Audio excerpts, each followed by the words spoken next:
God, he said, oh, he set me free. Be free, and he set me free. He broke the bonds of prison for me. I'm lonely, bound by Jesus to see. To God, he set me free. If I could have my brother Terrell, if you could just open us up in a word of prayer.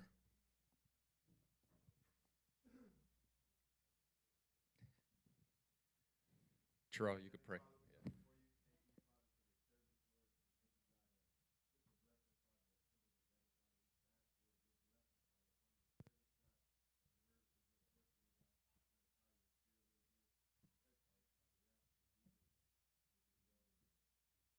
Amen. Praise God. Amen. A bunch of practical jokers this morning. Amen. And so this morning we have Pastor Greg. I just checked this morning. The Sunday schools are up to now 26, and I think we're on like 19 right now. So we got a ways to go. And so, but they've been very, very good, and want to encourage you to pay attention. Go ahead, play that track. Memorial stones telling the story of our church and our fellowship. Just got a lot to get through, so I'm going to dispense with our main verse, which is Joshua 4:4-7. You can read that in your own time. Let's now, I want to talk this morning about the split from Foursquare. We're originally, my father was saved in an organization called the Foursquare Gospel Church, and I've been telling the story, the lead up. We are no longer in the Foursquare, and I'm explaining how that came to be. Just as a preface there, we've had through the years, we have rebels, people that have left our fellowship, and the line they love when they want to rebel is, you rebelled against Foursquare. As though there is a moral equivalency. We left and planted thousands more churches, and more people getting saved and reaching nations. They leave, stop evangelizing, planting churches, as though that's the same. But nonetheless, let's talk about the split from Foursquare. My father, we're now, I think when we last looked, we were up to about 1983. My father became more and more troubled about our relationship with Foursquare. The vision that God had given in evangelism, discipleship, church planting, and world evangelism. And it became increasingly clear that we were not going to be able to coexist. But my father did not want to fight. He wasn't trying to campaign against Foursquare, wasn't trying to cause trouble. So my father's strategy was mostly he prayed. Have a picture here. They'll put it up. This is from my father's Bible. And this says, you shall not go out with haste nor by flight, for the Lord will go before you. The God of Israel be your rear guard. And you'll see there, this is January 30, 1982, what God spoke to him. He said this was planned and strategic positioning for a better witness. And this is what God spoke to him, is I don't have to fight. I don't have to cause trouble. Is God is going to do this for the betterment of his will. So you have to understand something. I've been repeatedly explaining the difference between a denomination and a fellowship. A denomination is centralized control. Fellowship is not, that's not what it is. But one of the things you need to understand, denominations, their practices and even their beliefs are not necessarily set in stone. What they are, what they believe, how they operate. In many denominations, the denomination can change. When they have a business meeting, people are allowed to make motions. You're seeing this right now. You'll see it from time to time in the last year. The Southern Baptists and Methodists, I think it is, have had numerous examples of this, fighting over whether women pastors and homosexuals in ministry. So what happens is, In a conference, convention, whatever they call it, or meetings before there of the executive, whatever it is, you can I make a motion. You can make a motion about anything, and then that is voted on. You have to understand now, in Foursquare Gospel Church, that's how they operated. In Australia, when they formed their constitution, part of their bylaws said every church gets 2 voting members. At these meetings that you decide things, every church legally, you have the legal right, you get 2 votes. I'm sure when they put that in, that sounded very fair and democratic. That was fine because in those days, the number of Foursquare churches remained essentially the same. It never changed. They were not planting churches, so to have that, you get 2 votes is a great idea. The problem was, in Australia, we were a part of Foursquare, we were planting churches, a lot. And so, the night that Lisa and I were sent out, from our church alone, 4 couples went out in one night. There were, I don't remember, there were either 7 or 11 churches planted in that conference. So 4 to 8 churches are planted every 6 months. There were not that many, if I remember right, there were only like 16 churches, Foursquare churches in Australia. So here is the problem. We became a threat to Foursquare. So think about how they're structured. Theoretically, in the meeting at the convention, we could have made a motion. We didn't believe in women pastors, so we could say, I make a motion there are to be no women pastors in Foursquare. And we could have easily outvoted everyone. We could have said no more Bible schools because we don't operate by Bible schools. We believe in discipleship. So you see, we became a threat. God spoke to my father, very, very interesting. He's praying about where things are headed with Foursquare, what's going to happen. And God spoke to him. Next picture. In this, Pharaoh rose up in the night, he and all his servants and the Egyptian. There's a great cry. There was not a house where there was not one dead. And verse 31, he called for Moses and Aaron by night and said, rise up and get forth from my people, both you and all of the people. Look at this. August 30 of 1983, and my father made a notation. God spoke to him within 30 days. This is going to happen. You are going to be told to leave within 30 days. My father received a call from the international supervisor. You see Rolf McPherson is Amy Semple McPherson's son. He was the president of Foursquare at that time. This man called and informed my father, Rolf has made a decision. We want you to withdraw your churches from Foursquare. So pull them all out of Foursquare. None of us owned property, so that was fine. It was easy to do. So we pulled out and formed the Potter's House Christian Fellowship of Australia. But this is how the split came. It was their choice.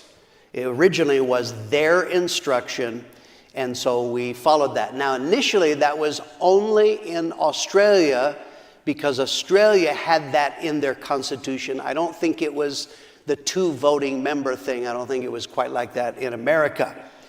So my father's intention now, we pull out in Australia and just continue doing, it didn't change our lives in any way. We just kept right on doing what we're supposed to be doing, but we're no longer with Foursquare.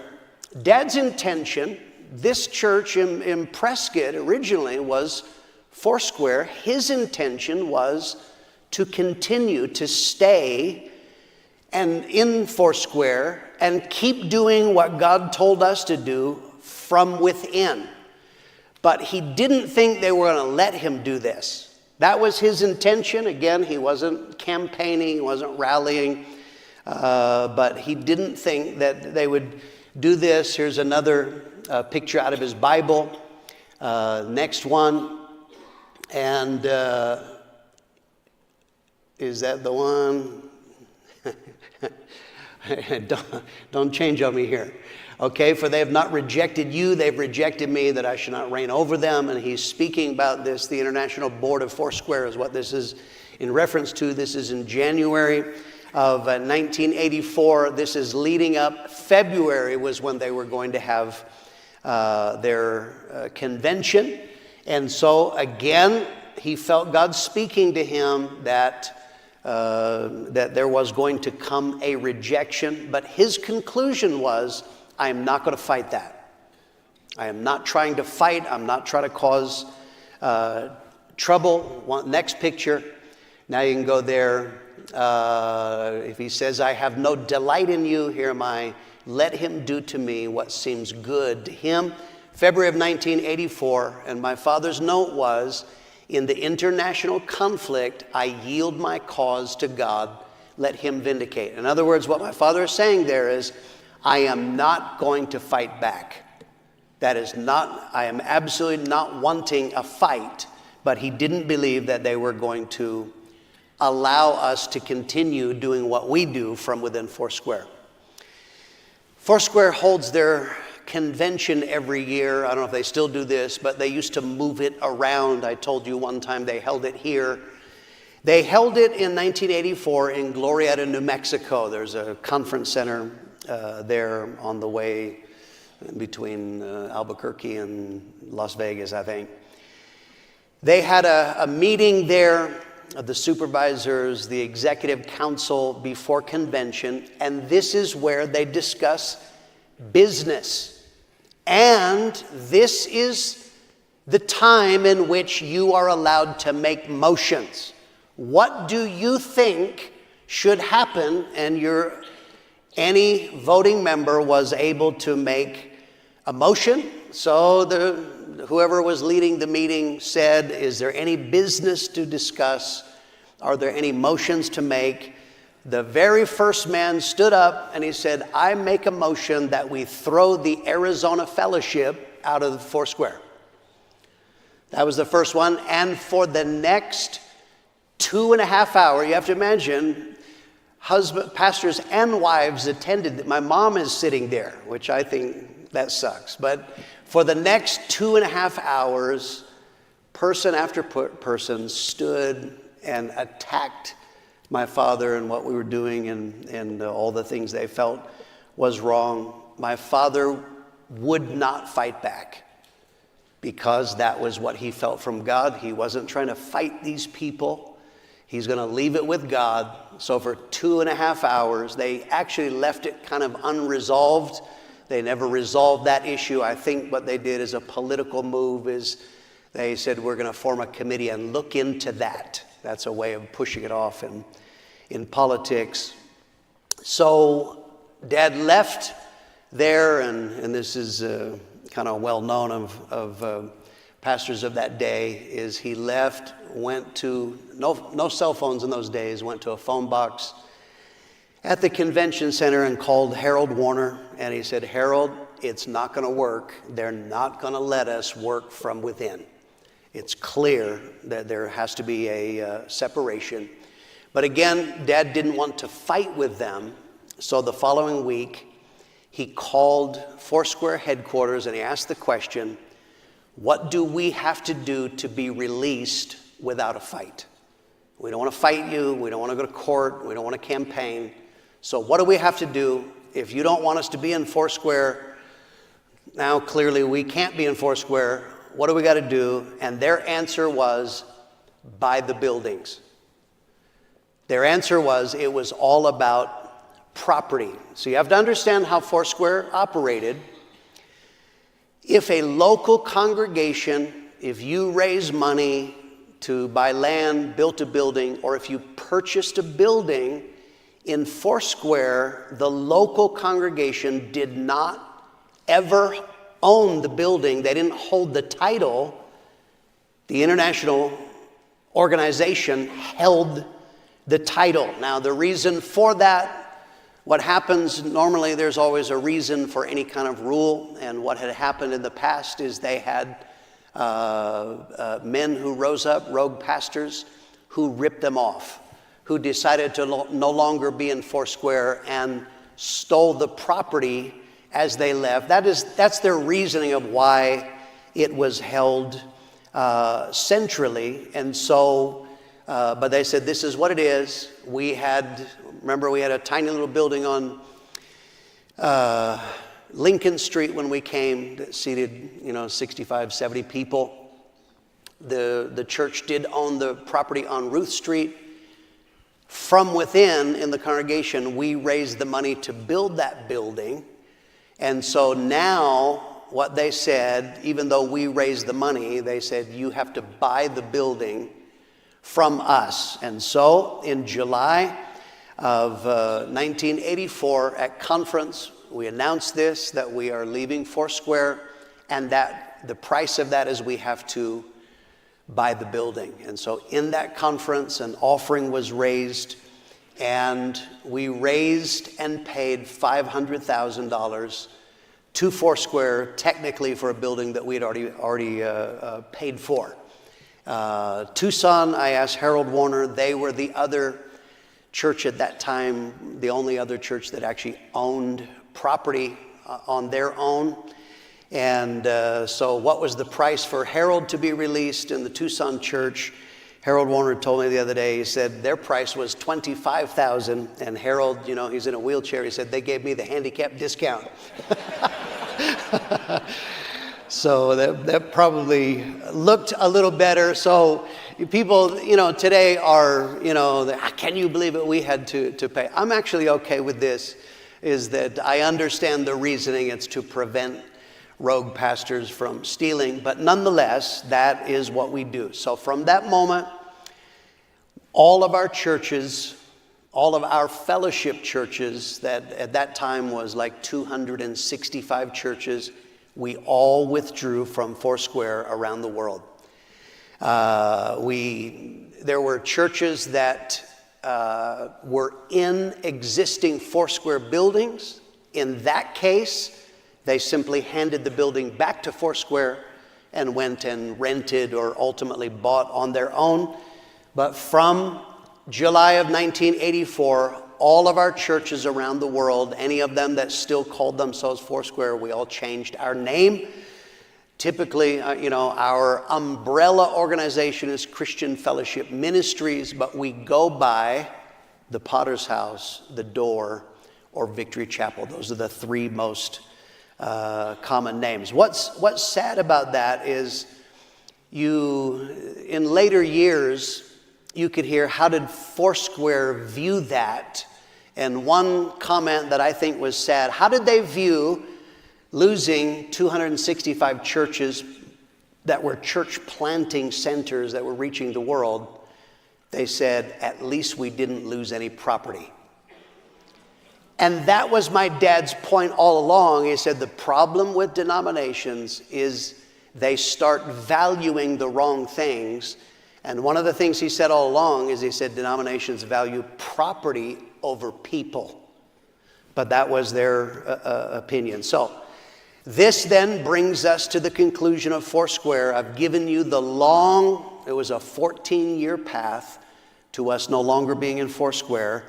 It began with no Bible schools. We don't believe in Bible schools, which goes against them. Then we planted churches, these men who didn't go to Bible school, and they succeeded. Then territorial tensions, when we planted men in areas where a man felt he was in charge. We don't believe in women pastors. That's their holy grail right there. The 1978 convention, when my father called out and spoke boldly of what they should be. International church planting by not sending the money directly. That's what we talked about last time. The final step was the threat that the Australian Foursquare churches were under because of our church planting. That is what led. It was their initial decision. We want you to withdraw. So that's it. It's fascinating. We're almost done with the project. Very soon we're going to make every single issue of the trumpet available to you. You can look at them online, read them all the way back. What's amazing, I was fascinated. I couldn't wait to get these scans so I could see what was said when we left Foursquare. You know what was said in the trumpet when we left Foursquare? Absolutely nothing. We just kept on because it didn't make any difference to us.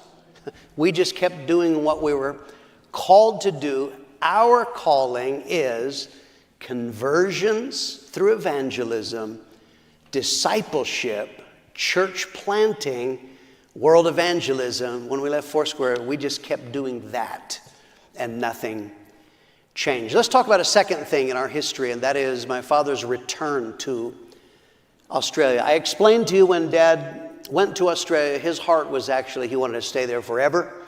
A man who would not do right, wanted to change the Prescott Church and the fellowship. Dad was forced to return and take the Prescott Church back. But Dad had a supernatural love for Australia. And what he desired was he wanted it to reach its full potential. When he left a man in charge, and the man he left was struggling in numbers of areas. And what Dad's real concern was, he felt that the potential of the nation was being hindered by that man in what he was doing. So Dad was trying to arrange things in Prescott so that he could return to Australia. Numbers of things, and I'm telling you this from personal experience. I was there. In the church, the pastor he left in Perth was carnal and allowed blatant immorality. Fornication, people sleeping together, they're not married, was rampant throughout the church. We had 2 homosexuals involved in singing on stage in there, and this was allowed, and nothing was ever done about that. The pastor, what he loved, what he talked was movies and television, and that's how he spent a great deal of his time, was watching movies and watching TV. Began to shift the church subtly away from the core of evangelism and discipleship. And so in this, there's a personal dimension. Lisa and I were in the church at that time. I was a disciple. I had been called. I wanted to preach the gospel. So now this is the atmosphere and how it affected us personally. In my several years of my discipleship there, it involved watching a lot of movies and TV with the pastor, which is very odd. I want to tell you that's a weird feeling. My father came back. I don't remember if this was for a conference or to preach, and the pastor at the time at the hotel, he had the great idea of putting a movie on for my father. With, we're all going to watch a movie together. You have to understand, I'm young and dumb. This is what we did normally with the pastor, so this was not shocking to me. But you imagine my father, this man puts a movie on in which is filled with swearing and sexual innuendos, and my father said, "Turn it off." He was ticked about this. And in later years, Dad could see what was happening in the church. He's seeing this man. This man didn't get it. In later years, he would often tell people, "I had to return to Australia partly to rescue Greg and Lisa," of which I am very grateful that he made that decision. Little side note, I'm just going to hit this in passing. This is actually where ministry standards stemmed from, in part. Through the years of our fellowship, we had a few pastors that fell into immorality. They committed adultery. And so when that would happen, of course, my father is asking, how did you get to this point? And a common denominator was movies and TV watching that opened the door to uncleanness. And then now in the Perth church, it was a test case of what that released in a congregation carnality and immorality. What it hurts is dominion and discipleship. Let's get two scriptures. Genesis 38:18.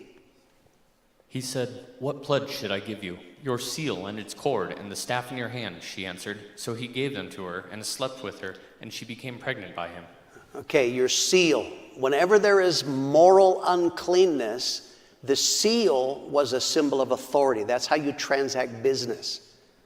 We're talking about kingdom business. You lose something. And this is why it is not compatible. 2 Timothy 2:21. Therefore, if anyone cleanses himself from the latter, he will be a vessel for honor, sanctified and useful for the master, prepared for every good work. Okay, so it is cleansing and purity that prepare the way for a good work. So I'm just giving that in passing. This is actually where this idea is what it releases in a congregation. 1985, my parents arranged to return to Australia. We have a picture here. And yeah, that looks out of order. Have you skipped one? I think you've skipped one there. But anyway, okay. So he was going to return. So what he did is Dad arranged for a man to pastor the Prescott congregation. And this is now a different man. This is the second time Dad's going to do this.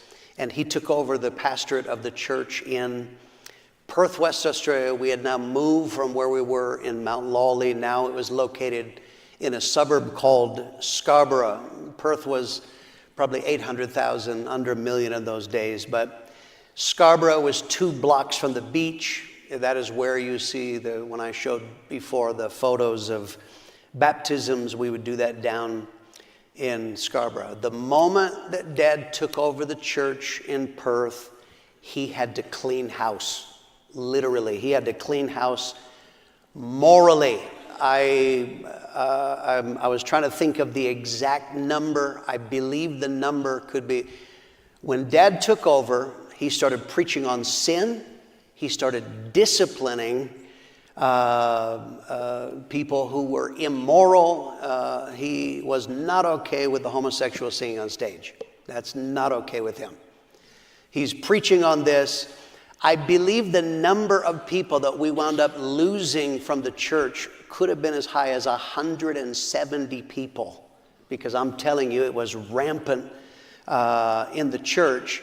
What's amazing is, even though we are losing people on a weekly basis, it didn't matter, because we were getting people saved and adding people. They were locking in dramatically, so you didn't know. We had a man actually was keeping track, but us in the church, we didn't even notice, because the church was just powering on. Now we get to some photos here. I think that's what the next photo is this is an altar call, one of the early altar calls. Next photo. Here, that is in Scarborough. That's 2 blocks from where our church is located. I played numerous concerts there. That's a different band on the left at the beach. Here is our band that was originally called 180. You recognize Paul Graham that has come here and preached here. That's me on drums. Lisa is singing there. And that was an outreach. Only the Lord knows where that one was. We did so many. Next photo is here now, is at the beach. This is beach baptism. There's Greg showing his legs again. You're still jealous, I know. And here, baptizing people at the beach. We were only 2 blocks from the beach. You could get people saved. We're going down to the beach, and we baptize right at the beach. Next photo.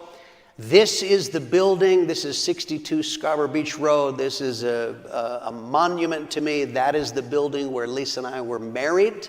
This is where I preached my first altar call.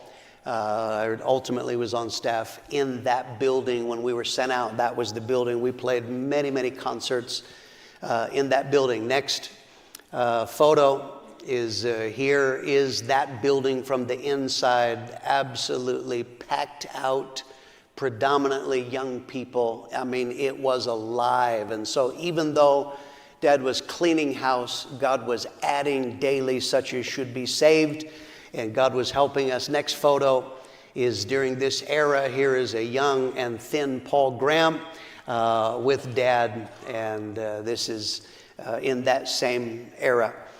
Dad not only cleaned house morally, he set things back on track. And so this was amazing. For Lisa and I, it was like coming out of a fog.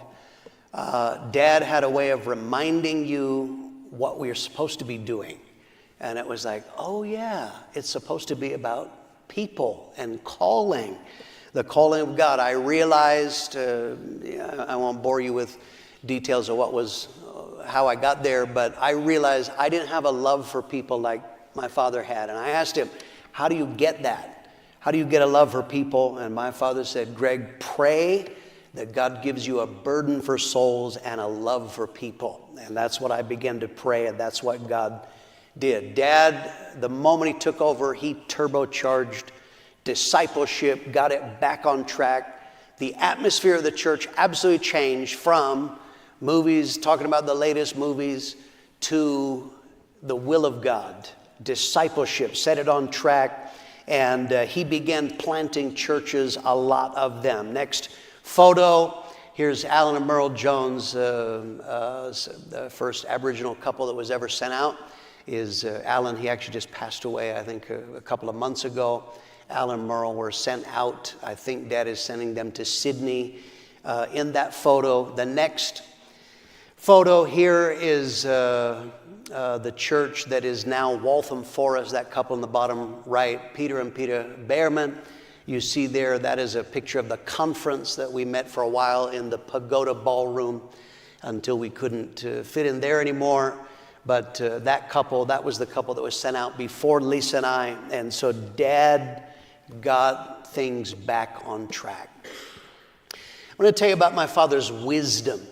My father was a wise man, and one of the things my father was wise in is decision. So Dad came back probably late July of '85. It's in August that we have our conference, and so he sent that couple out. Now he needs a concert director. Who is he going to choose? When Dad came, he's only here for weeks. He's assessing, talking, watching.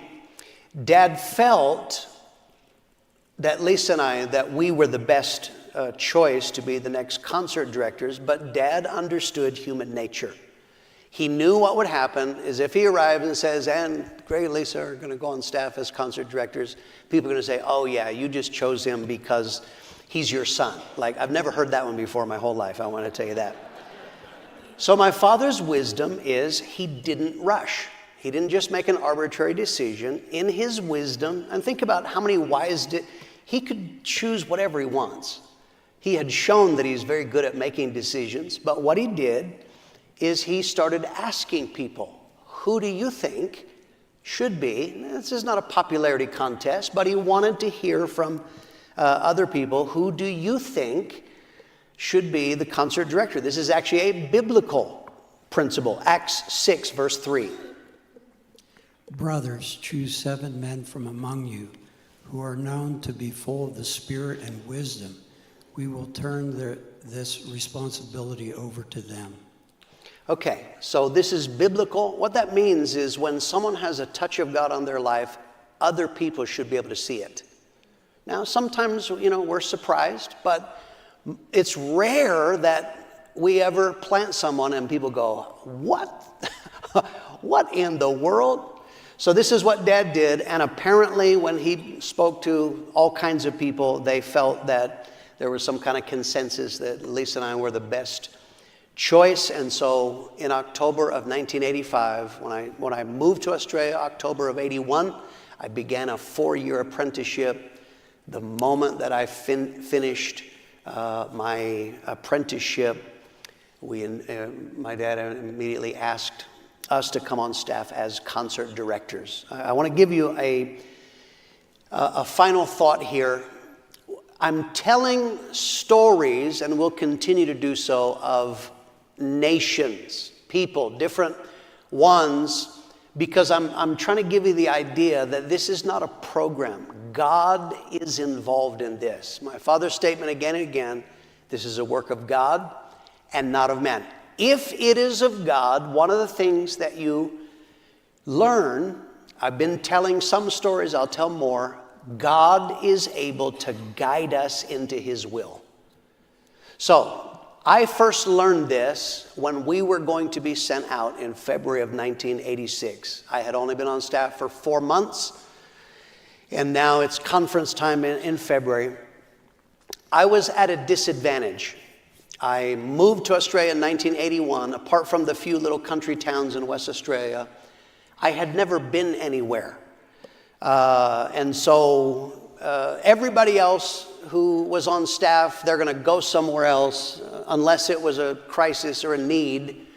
Often it went like this.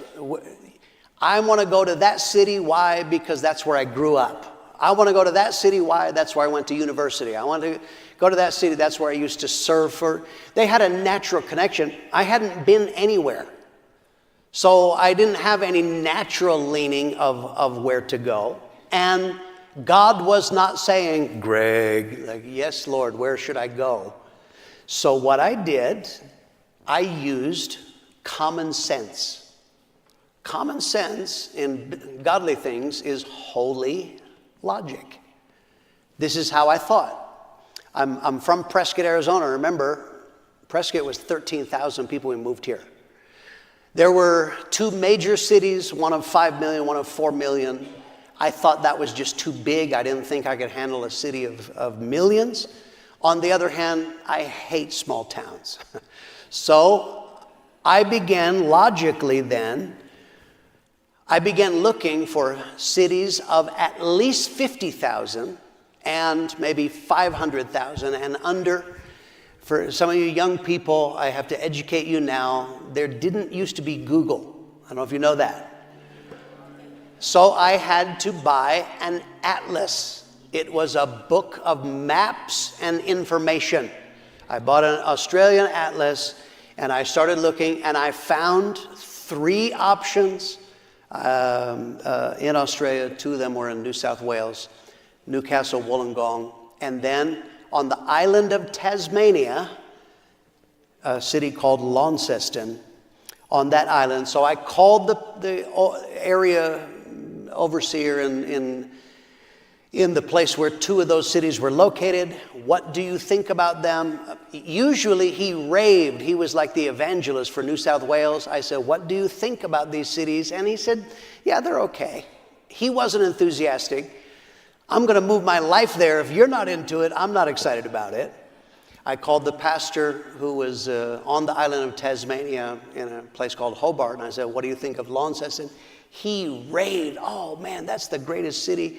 I wish I went there. It's tremendous. And so I said, okay, just based on holy logic, it's 10:30 in the morning. Lisa and I made a decision. We are going to go to Launceston, Tasmania.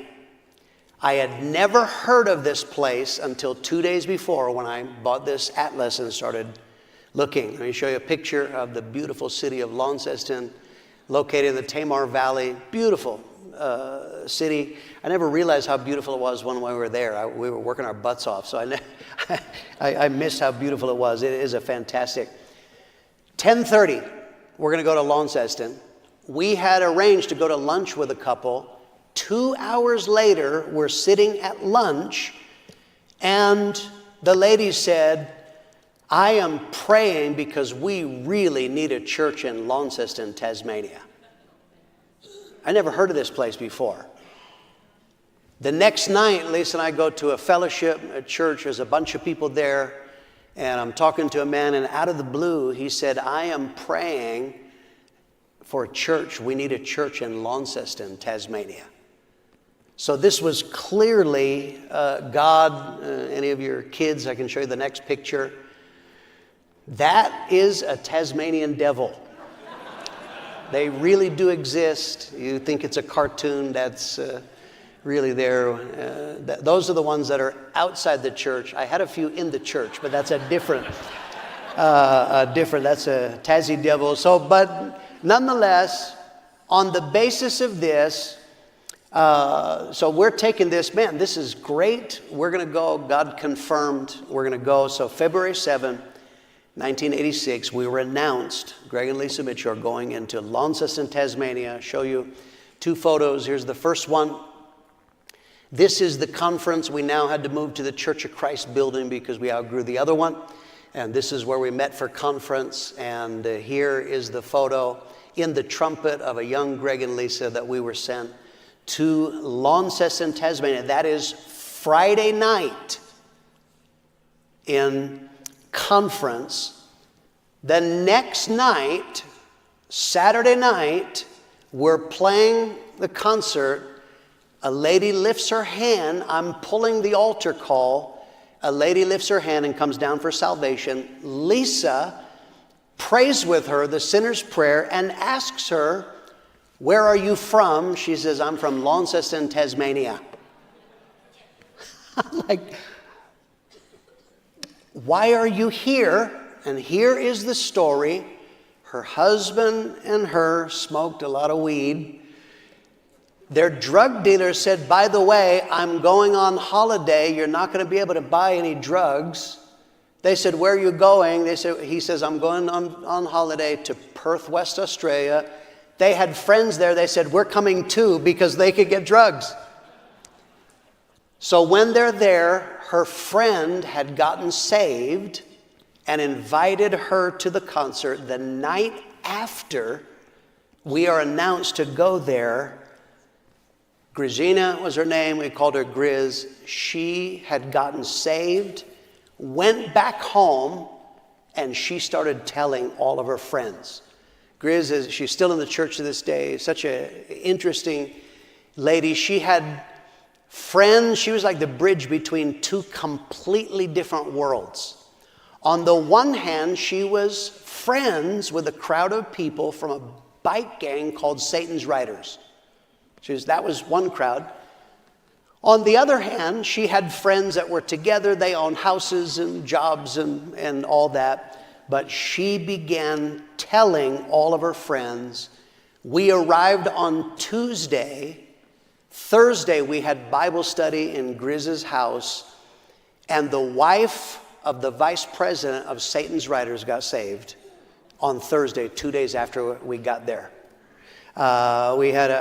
She had other friends that she invited us to meet. One night she asked us, she said, "Would you like to go to a fashion show?" I was like, "No, I don't want a fashion show. That's stupid." Why? She said, "Because my friend did this course. It's part of her course. She's graduating, but all my friends are going to be there." She says, "I want you to meet them so you can tell them about Jesus." I love fashion shows. I'd love to go. And so, sure enough, at that fashion show during the break, we met her friend, Sonia. Now Sonia Christidis is in the Perth church, married a guy from there. Mike and Alina Cook. I never forget it. Mike with a beer, with a cigarette, and we are telling him we are there to tell them about Jesus Christ in the middle of this fashion show, cigarette smoke and stinks of booze. But we witnessed to them. Those people got saved. I got a picture here of that one. I don't remember what. Oh, that was on the way to Launceston. I forgot about that one. That was when we left to go to Launceston. Next photo. I've somehow got them out of order. Is here in the middle. That is Grizz. Still in this now. I can't remember her last name. She's married to Billy, but is still in the church to this day. On the right, that lady was the vice president's wife of Satan's Riders, got powerfully saved. Next photo. Here we are. There is Mike and Alina Cook. That is the couple that we witnessed to at the fashion show. And here John McVilly later on got saved as well. And so God began doing something. So now Launceston, Tasmania, this community of 50,000 people, we began outreaching and building a work for God. just like what I had seen as a boy in Prescott and just what I saw as a disciple in Perth. We have some photos here. This is the mall. In English nations, malls are not buildings. It's an outdoor, brick paved. It's a street they've paved, and that's where you shop. And so here we are doing a concert and doing an outreach there. Exactly what I had seen in Prescott, exactly what I had seen in Perth. We began to build a work for God. Next photo. Here I am in front of the building. In those days, the holy colors were orange and black. I don't know why Halloween was a great color, but that's what we did. This was next door to a gun shop. And here, go ahead, next photo. Here are some of our early converts. Sonia, the far right, that is Alina Cook, pastor's wife to this day. Sonia is the next one over, second from the right. She's the one that we met at the fashion show, and then two other early converts. Next photo. Here we are, Mike Cook on the right. He is now pastoring. That's Alina's brother on the left. Early converts. God was saving women. God was saving men. Next photo. Here is an article. They came and interviewed me on there, and one of the lines, you won't be able to see it, but one of the lines that I say in there is, people are mistaken if they think they can live like the rest of the world and call themselves Christian and still going to be certain of going to heaven. A local pastor was outraged at my statement. He wrote a letter to the editor and he called me Brimstone Bill after that. So we were making waves in Launceston. Next photo. Here is Mike and Alina Cook, wound up, they're pastoring to this day. They wound up becoming pastors. They're now pastoring in Melbourne, Australia, in an area called Box Hill. So here is my point. I learned that this was not a master plan that a man said, you go here, you do that. That was God. If you want to do God's will, I want to tell you, God will guide you. And that is where I saw it, and then I've seen it again and again in my ministry personally. God is able to guide, and that's true for you. If you'll keep your heart right, if you'll ask God for help, God knows everything. And if you'll trust Him, He is able to guide His children. That is a miracle dimension. One more verse, Isaiah 48, verse 17. Thus says the Lord your Redeemer, the Holy One of Israel. I am the Lord your God who teaches you to profit, who leads you by the way you should go. Okay, I teach you to profit, or in other words, I teach you how things will go well, and I will lead you. That is every believer.